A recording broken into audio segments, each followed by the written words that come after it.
Terjawab sudah bahwa anak kecil yang misterius itu sebenarnya adalah... Hai teman-teman, nonton apa kita kali ini? Selamat datang kembali di channel saya, channel yang mengulas film-film favoritnya teman-teman semua. Nah, bagi teman-teman yang belum subscribe, silahkan di subscribe dulu untuk terus mengikuti video-video review dari saya. Nah, pada video kali ini kita akan membahas sebuah film yang penuh dengan misteri. Bersama saya Made, inilah review film. Mengisahkan tentang pasangan muda Tom dan Gemma yang ingin mencari rumah baru untuk tempat tinggal mereka. Kemudian mereka bertemu dengan Martin, seorang agen perumahan yang sikapnya sedikit agak aneh ya. Kemudian dengan sedikit memaksa, Martin berhasil mengajak Tom dan Gemma untuk melihat lokasi perumahan yang bernama Yonder. Nah, bentuk dan warna rumah-rumah di perumahan Yonder ini sama dan seragam. Tapi Martin mengajak Tom dan Gemma untuk melihat rumah nomor 9. Nah, setelah mengajak mereka berkeliling, tiba-tiba si Martin menghilang. Tom dan Gemma yang dari awal agak risih dengan sikap Martin segera pergi meninggalkan tempat itu, tapi mereka tidak bisa menemukan jalan keluar. Mereka malah berputar-putar di tempat itu dan bahkan mereka pun berlari mengikuti arah matahari, tapi mereka kembali ke tempat yang sama, yaitu rumah nomor 9. Nah, anehnya lagi di depan rumah itu mereka menemukan kardus yang di dalamnya berisi seorang bayi. Nah, mereka Tom dan Gemma pun akhirnya terjebak di rumah nomor 9 itu bersama seorang bayi dan mereka harus merawat bayi misterius itu.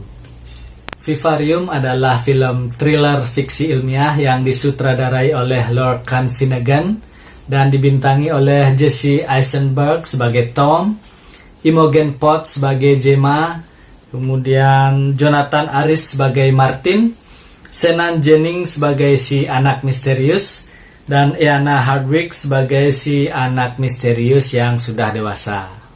Sinematografi di film ini bagus ya, dengan banyak adegan close up yang minim dialog, tapi tetap bisa membuat kita merasakan apa yang Tom dan Gemma rasakan ya, bagaimana rasa lelah dan frustasi mereka selama berada di rumah itu bersama si anak misterius. Dan itu juga didukung oleh akting yang sangat baik dari Jesse Eisenberg yang memerankan Tom. Seorang pemuda yang baik tapi sikapnya berubah menjadi dingin dan agak sedikit kejam ya setelah dia terjebak di rumah itu selama beberapa hari. Kemudian ada Imogen Poots yang memerankan Gemma, seorang gadis yang dengan sifat yang keibuan, tapi di rumah itu emosinya berubah-ubah ya, dan itu diperankan dengan baik oleh Imogen Poots. Dan yang paling saya suka adalah aktingnya Senan Jennings yang memerankan si anak kecil misterius itu dengan baik, terutama pada saat dia menirukan Tom dan Gemma ya, itu lucu ya. Kemudian juga teriakannya juga merdu ya teman-teman.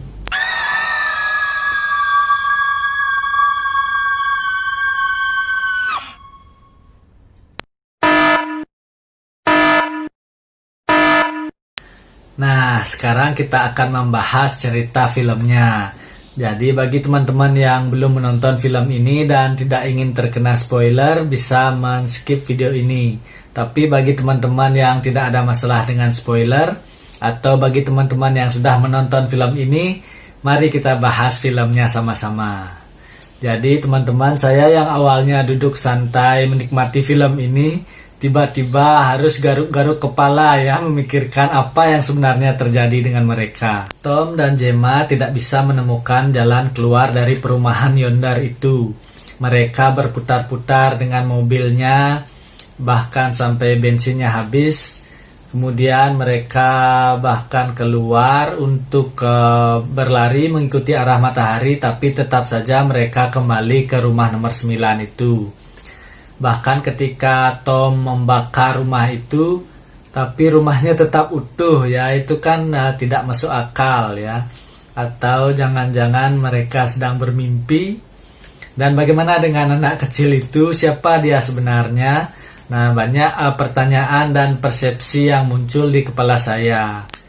Tapi setelah kita menyimak baik-baik filmnya dan kita melihat isi buku yang dibawa oleh anak misterius itu, terjawab sudah bahwa anak kecil yang misterius itu sebenarnya adalah makhluk asing atau alien ya. Itu juga menjawab pertanyaan kenapa anak kecil itu bisa tumbuh dengan cepat hanya dalam hitungan bulan. Kemudian juga pada waktu si anak itu dibanting oleh Tom, dia tidak terluka ya, bahkan dia tidak merasakan sakit sedikit pun.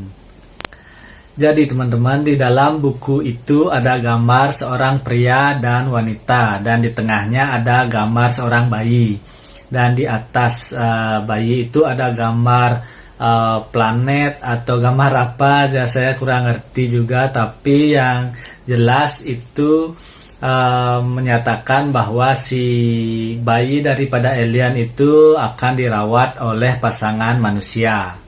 Di buku itu juga ada gambar-gambar yang aneh ya, dan juga banyak tulisan-tulisan, dan menurut saya itu adalah bahasa tulisan mereka para alien.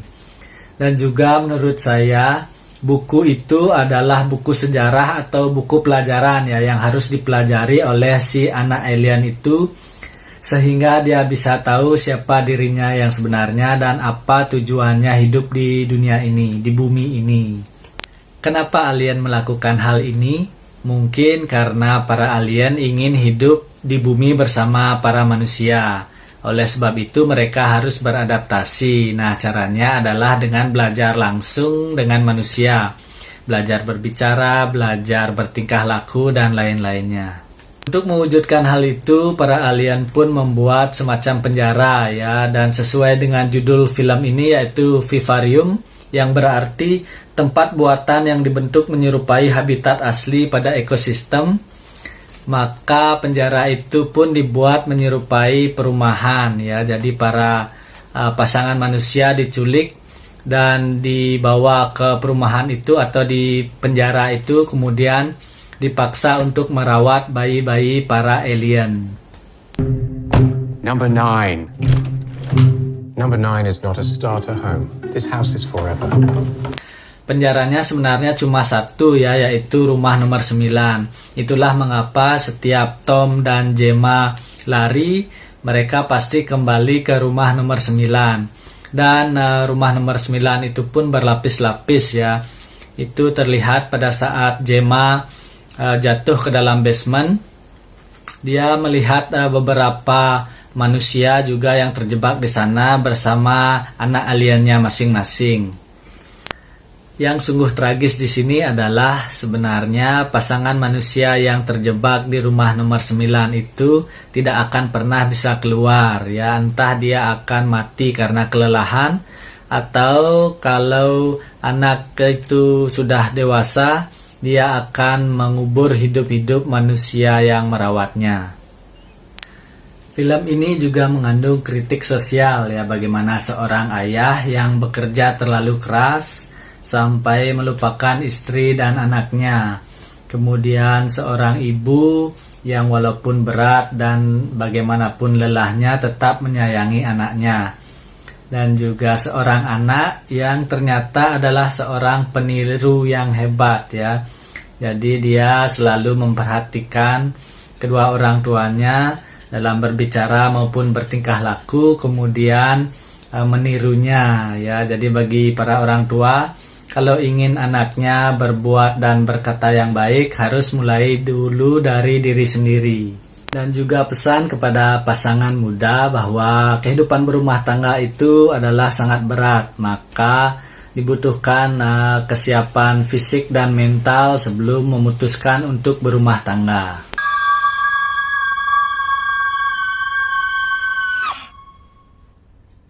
Ya, demikianlah review dan penjelasan film Vivarium dari saya. Dan kalau teman-teman punya pendapat yang berbeda, silakan tulis di kolom komentar. Dan jangan lupa untuk subscribe dan klik loncengnya untuk notifikasi. Dan terima kasih sudah menonton video ini dan kita akan bertemu lagi di video-video saya yang lain.